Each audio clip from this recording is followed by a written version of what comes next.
So let's start our today's video. Business communication के मैं notes explain करने जा रही हूँ, जो मतलब एक पीडीएफ फॉर्मेट में है। और ये मेरे नोट्स नहीं है, मैं पहले बता रही हूँ, ये मुझे मतलब ऑनलाइन मेरे ग्रुप से मिले हुए हैं। तो मैं इसको एक्सप्लेन करूँगी क्योंकि एक्सप्लेनेशन से ईजी हो जाती है चीज़। तो बिज़नेस कम्युनिकेशन के जो नोट्स हैं ये बहुत ज़्यादा ही शॉर्टकट नोट्स हैं, ज़्यादा लंबे नहीं हैं और इनमें ज़्यादा डीपली एक्सप्लेन नहीं किया हुआ। बुक बहुत ज़्यादा डीप होती है। तो मैं फ़र्स्ट ऑफ़ ऑल ये बता रही हूँ बिज़नेस कम्युनिकेशन के इसमें यूनिट सारे कवर हैं, और यूनिट 1 जितना भी हो पाएगा ओवरऑल वीडियो में मैं उतना करवा दूँगी। तो unit 1, introduction to essential of business communication. अब हम एसेंशियल्स पढ़ेंगे। एसेंशियल्स का मतलब तो सबको ही पता है, ज़रूरी चीज़ है। ये both Hindi and English medium के लिए है।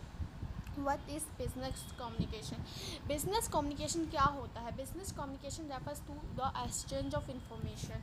जो बिजनेस कम्युनिकेशन है ये रेफ़र करता है। रेफ़र मतलब इसका मतलब जो मतलब है कि वो एक्सचेंज हम कम्युनिकेशन बेसिकली करते क्यों हैं? कम्युनिकेशन की भी अगर हम नॉर्मल और जनरल डेफिनेशन लेंगे तो communication refers to the communication जब हम पर्सन से पर्सन पे बात करेंगे तो business communication refers to the exchange of information. Exchange माने आदान प्रदान होता है इन्फॉर्मेशन का विद इन एन ऑर्गेनाइजेशन। क्योंकि हम बिजनेस कम्युनिकेशन की बात करें तो बिजनेस में ऑर्गेनाइजेशन की बात होगी, और बाय डिफरेंट identities में to facilitate business activities. It includes verbal और रिटन कम्युनिकेशन में कितना कोई भी कम्युनिकेशन हो वर्बल और रिटन फॉर्म में ही होता है through various channels such as meetings, emails. देखो वर्बल में बोल के मीटिंग्स में, और रिटन में ईमेल्स हो गई, रिपोर्ट्स हो गई या प्रेजेंटेशंस हो गई। Effective business communication is a crucial for conveying ideas. Effective माने प्रभावशाली बिजनेस कम्युनिकेशन जो है वो बहुत क्रूशियल है for conveying ideas, making decisions, resolving issues and maintaining productive relationship. मतलब मेंटेन करना, अच्छे निर्णय लेना, मतलब रिसॉल्व करना अपने मतलब जो परेशानियाँ हैं रिसॉल्व करना, अपनी समस्याओं का निपटारा करना, मेंटेन करना, एक बनाए रखना productive relationship with in the business environment. Business environment में भी एक प्रोडक्टिव रिलेशनशिप बिल्ड अप करके रखना। अब हम बात करते हैं कम्युनिकेशन प्रोसेस की। ये जो चार्ट है ये इंपॉर्टेंट है क्योंकि इसमें प्रोसेस दिखा रहे हैं कम्युनिकेशन का। यहाँ पे आप देख सकते हैं कि ये मेन चैनल है, नॉइज़ है और फीडबैक है। तो सेंडर जो होता है message to be send, and coding message होता है, फिर चैनल पे जाता है, फिर मैसेज रिसीव्ड होता है, फिर मैसेज डिकोडिंग होता है। बहुत ईजी चार्ट है, इसमें कुछ ज़्यादा कॉम्प्लिकेटेड नहीं है। अब हम बात करते हैं फंक्शन ऑफ कम्युनिकेशन की। कम्युनिकेशन के फंक्शंस क्या क्या होते हैं?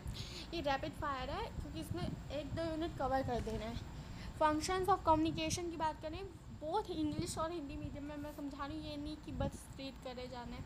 Communication serves various functions. Communication जो है वो बहुत सारे फंक्शंस को कवर करता है, इंक्लूडिंग कन्वेइंग इन्फॉर्मेशन, जैसे कि पहले ही मैंने बोला है कन्वेइंग इन्फॉर्मेशन। रट्टा मार लो क्योंकि एस में तो ऐसे ही है, रट्ट के एग्ज़ाम दे आओ, ये सब चीज़ें दिमाग में रह ही जाती हैं, है ना। तो सबसे पहले अगर तो conveying information, expressing information. Convey करेंगे हम इन्फॉर्मेशन को, फिर एक्सप्रेस करेंगे इमोशंस को, establishing relationship, influencing attitude and facilitating decision making with in personal, social and professional context. Types of communication, कितने टाइप्स के प्रकार, पहले फंक्शन पूछे हैं। फंक्शन वो चीज़ होती है कि उसके कितने सारे फंक्शंस हैं, वो कितने सारे प्रकार काम हैं, और टाइप्स प्रकार हो जाते हैं, ये कितने पार्टों में विभाजित है बता हुआ है। Communication is broadly of 2 kinds, verbal, non verbal. मैंने ऊपर भी बताया कम्युनिकेशन आर मतलब इंक्लूड वेरियस चैनल्स, वो भी वर्बल और नॉन वर्बल। वर्बल सबको पता है, ये एक सेकंड क्लास के बच्चों को भी पता है, बस उसको बढ़ा चढ़ा के लिखना तो आना चाहिए, हमारा थोड़ा कॉम्प्लिकेटेड हो जाएगा ना। वर्बल कम्युनिकेशन इज़, क्योंकि आजकल तो सेकंड थर्ड की पढ़ाई भी बहुत टिपिकल आ रही है, इसलिए बोल रही हूँ, ये नहीं कि और सेकंड थर्ड के बच्चों को ये थोड़ी ना पढ़ा देंगे, ऐसा नहीं है, पर मतलब आता है उनके में। अभी बुक्स उठा के देख लो, ट्यूशन टीचर वगैरह जो ट्यूशन्स लेते हैं उन्हें पता है कि मतलब आता है। आजकल बच्चों को बोल देते हैं वर्बल क्या है, बोल के बताओ, वर्बल आता है, अपोजिट फिगर में आ जाता है सब चीज़ें। तो verbal communication includes, sorry involve, verbal include, involve कुछ भी आ सकता है। तो verbal communication involves the use of spoken verbal में दोनों आते हैं, स्पोकन भी आ जाता है और written words to conveying message, जैसे कि हम कॉल पे भी बात करते हैं, मैसेजेस वगैरह ईमेल्स पे भी। इंक्लूडिंग द लैंग्वेज टोन, अगर हम वर्बल पे बात करते हैं तो वर्बल में हमारी टोन मैटर करती है, चॉइस ऑफ वर्ड्स रिटन में मैटर करते हैं। तो एक्सप्रेस कैसे शब्दों को हम इस्तेमाल कर रहे हैं अपने थॉट्स को, अपने विचारों को, अपने आइडियाज़ को, अपनी जानकारी को इंडिविजुअल और ग्रुप में बताने के लिए, है ना। अब हम ऑरल कम्युनिकेशन की बात करें, aural communication involves conveying information through spoken. Aural में केवल स्पोकन की बात करते हैं rather than face to face, और इसमें फेस टू फेस कन्वर्सेशन आती है, प्रेजेंटेशन आती हैं और अदर वर्बल इंट्रैक्शंस भी आती हैं। इफेक्टिव ऑरल कम्युनिकेशन की अगर मैं बात करती हूँ, is a crucial for clear expression and understanding in various personal and professional settings. Okay, अब मैं रिटन कम्युनिकेशन की बात करूँ तो written communication is the expression of ideas, information और messages through written words. This can take the form of emails. अब मैंने सबसे पहला क्या था बताओ, सबसे पहला था वर्बल कम्युनिकेशन, दूसरा था ऑरल कम्युनिकेशन और तीसरा है रिटन कम्युनिकेशन। तो वर्बल में क्या था, जिसमें हम लिख विख के बात करते हैं, स्पोकन वर्ड्स हमारे वर्ड्स में करते हैं। ऑरल में मतलब फेस टू फेस हो गया, स्पोकन वर्ड्स इसमें भी आ गया। रिटन में हमारे इंफॉर्मेशन कैसे हमें एक से दूसरे को ईमेल, रिपोर्ट, ऐसे प्रेजेंटेशन, डॉक्यूमेंट, इन सब से बताएंगे। ये सब हो गया है ऊपर, इसमें ज़्यादा डीपली घुसना नहीं है, पर अपनी लैंग्वेज में बना बुनू के लिखना है वहाँ पे। नॉन वर्बल कम्युनिकेशन की बात करें तो नॉन वर्बल कम्युनिकेशन भी बहुत एसेंशियल रोल प्ले करता है। नॉन वर्बल कम्युनिकेशन में साइन लैंग्वेज आती है। साइन लैंग्वेज बहुत इंपॉर्टेंट होती है आजकल, क्योंकि साइन लैंग्वेज को डिकोड कर पाना बहुत मुश्किल हो जाता है। Sign language is a visual, sign language जो होती है उसको देख के पता लगती है, जो उसको हम देख के ही तो बता सकते हैं इस साइन का क्या मतलब है। तो विजुअल और मैनुअल फॉर्म ऑफ कम्युनिकेशन होती है use by individual with hearing impairment. और ये हियरिंग आप लोग पता है, जिसको हियरिंग जो सुन नहीं सकता उसको साइन लैंग्वेज कराई जाती है। It involves using hand movement, इसमें हैंड मूवमेंट होती हैं, गेस्चर्स होते हैं, फेशियल एक्सप्रेशंस भी होते हैं, body language to convey meaning भी होता है। डिफरेंट कल्चर्स में होती है ये, बाय रीजन्स में have their own sign language होती है। सब कल्चर्स में अपनी अलग साइन लैंग्वेज भी होती है, देख सकते हैं आप लोग। सच एस अमेरिका की साइन लैंग्वेज ASL है, अमेरिकन साइन लैंग्वेज। ब्रिटिश की अलग है, BSL है, ब्रिटिश साइन लैंग्वेज है। It serves as a vital meaning of communication for deaf और हार्ड ऑफ हियरिंग। मतलब ये तो एक बहुत वाइटल मतलब बहुत अहम कम्युनिकेशन में रोल प्ले करता है, डीप के लिए और हार्ड टू हियरिंग, जिन्हें सुनने में समस्या है उनके लिए, फॉस्टरिंग इंक्लूसिविटी और एक्सेसिबिलिटी के लिए। ओके, अब काइनेस्टिक और बॉडी लैंग्वेज का मतलब होता है, जो काइनेस्टिक और body language include the study of non verbal communication through gestures, facial expression, body movement, or postures. It plays a significant role in conveying emotions, intentions, and attitude. Understanding kinesthetic is essential in effective communication, as it complements verbal expressions and contribute to the overall interpretation of a message. Okay, काइनेस्थिक्स जो लोग पढ़ते हैं ना, वो body language की study होती है, इतना पता होना चाहिए, जिसमें गेस्चर्स ऊपर पढ़ते हुए आ रहे हैं, ये 3-4 ना रट मारो, gestures, facial expression, body movement, posture. Okay, तो ये सब आना चाहिए, जो इमोशनल इंटेंशन, एटीट्यूड वगैरह में हमें पता होना चाहिए। अब पैरा लैंग्वेज की बात करते हैं। पैरा लैंग्वेज, ये जो टर्म है, ये वर्ड है, ये सबने सुना होगा पैरा लैंग्वेज। पैराग्लाइडिंग तो सुना ही होगा, तो चलो पैरा लैंग्वेज नहीं सुना तो कोई बात नहीं। Para language refers to a non verbal element of speech.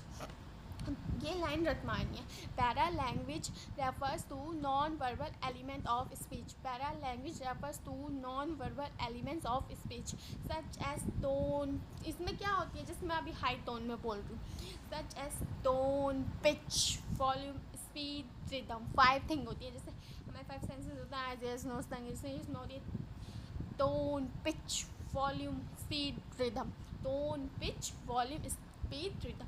मैं बार बार इसलिए बोल रही हूँ ताकि मुझे भी याद हो जाए, आपको भी। It adds layers of meaning to verbal communication, influencing how a message is received for example the tone of voice can convey emotions. अब जैसे होता है ना कि टोन ऑफ वॉइस जो होती है वो भी इमोशन को कन्वे करती है।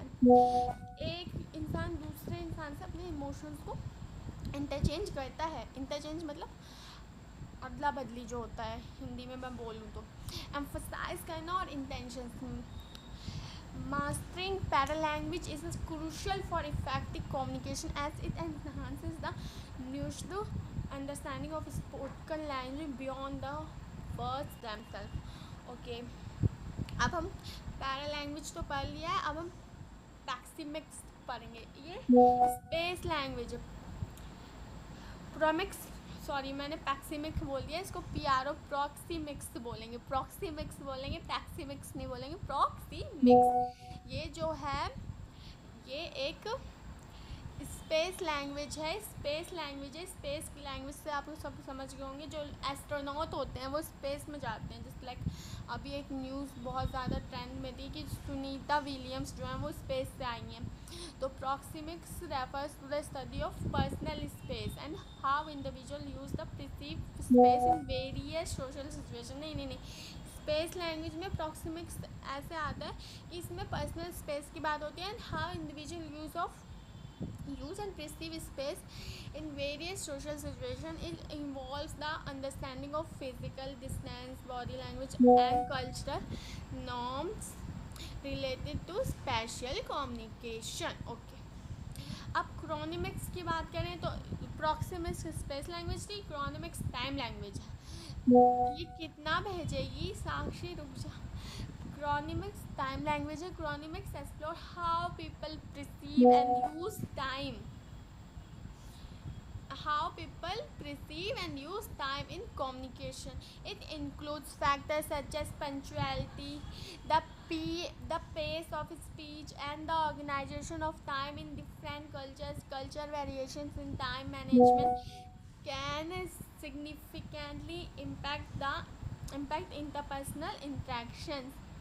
इसमें टाइम लैंग्वेज है कि पर्सन मतलब पीपल जो है वो प्रिसीव करने में टाइम लैंग्वेज है। फैक्टर्स होने चाहिए कुछ, इसमें पंक्चुअलिटी होनी चाहिए, पेस ऑफ स्पीच होना चाहिए, ऑर्गेनाइजेशन ऑफ टाइम होना चाहिए, ये सब होना चाहिए। हैप्टिक्स तो हमने कम्युनिकेशन इन एवरीडे लाइफ में पढ़ा था। हैप्टिक्स का मतलब होता है language of touch. Haptics is a study of communication through touch. It encompasses the interchange of tactile sensations such as handshake, hugs, or other forms of physical contact as a meaning of conveying emotions, interactions और social message. Haptics में मतलब जो a person होता है वो study of communication कहते हैं इसको, इनके टर्म याद करना है। study of communication, इसमें टच की स्टडी होती है। It encompasses interpretation of tactile sensations such as handshake, hug, ये सब होता है। बहुत ईजी है, इनको रीड आउट कर दो ना तो समझ आ जाएंगे और फिर वहाँ बना के लिखना। साइलेंस में आप समझ जाओगे the meaning of agreement and thought. Listening हो गया। चैनल्स ऑफ कम्युनिकेशन मेन जो है ये क्वेश्चन इनसे उठ के आएगा कि चैनल्स ऑफ कम्युनिकेशन बताओ। चैनल्स कितने प्रकार के होते हैं कम्युनिकेशन के? Organisational channels. अब ऑर्गेनाइजेशनल चैनल के हम की पॉइंट्स पढ़ेंगे। की पॉइंट पढ़ना मतलब ऑर्गेनाइजेशनल चैनल में पढ़ रही हूँ जैसे, तो इसका की पॉइंट है line structures. Line structures might refer to the pathways or mediums through which information is transmitted. This can include traditional channels like phone lines or more modern like email, chat apps and social media. It essentially outlines the route through which communication flows. अब हम community structure की बात करें तो a community structure is typically involve, एक की point है community structures. Community structure is a typically involves organization into groups to address specific tasks, projects or decision making and processes. It consists the members who contribute expertise or perspectives. The structure may include a chairperson, members and possibly sub communities to efficiently manage responsibilities. तो community structure बिल्कुल clear है। Functional structure की बात करें तो functional structure जो है वो ऑर्गेनाइजेशनल डिज़ाइन ऑर्गेनाइज करती है, जिसमें एम्प्लॉयज़ जो होते हैं उनकी स्पेसिफिक जॉब फंक्शन होते हैं और रोल्स होते हैं। इसमें it groups individual with similar skills expertise together forming department such as finance marketing और ऑपरेशन। मैट्रिक्स स्ट्रक्चर की बात करें तो matrix structure is an organisational design that combines elements of both functional and project based structure. In this setup, employees have dual reporting relationships. They report both are functional manager and are project or product manager. This allow for flexibility, improved communication and a better focus on both functional expertise and project goals. Communication network की बात करें तो communication network जो होता है wheel of network each member communicates directly with this central figure. The chain network and intermediate figure control the communication between the central figure and other member. The circle network no center figure as each member can communicate with any two closest member. Formal challenges, channels, informal channels, graphic chains, effective communication और barriers. ये तो आएगा ही आएगा कि barriers पूछ लेगा। तो unit 2 effective writing आ गया। पहला इफ़ेक्टिव कम्युनिकेशन पढ़ रहे थे, अब दूसरा इफ़ेक्टिव राइटिंग आ जाएगा। तो ये इतना ही, फिर यूनिट 2 में दूसरे में कवर करूँगी। वैसे यूनिट बहुत सारे हैं, यूनिट तो कम से कम 6-7 हैं। तो thanks for watching and please like share and subscribe my new channel, क्योंकि मेरा पहले का चैनल तो डिलीट हो गया था, उस पर भी अब बहुत लाइक शेयर एंड सब्सक्राइब्स हैं। अब की बार तो नहीं होगा, वो क्या ही बोलूँ उसके कैसे हुआ था वो। Please thanks for watching and please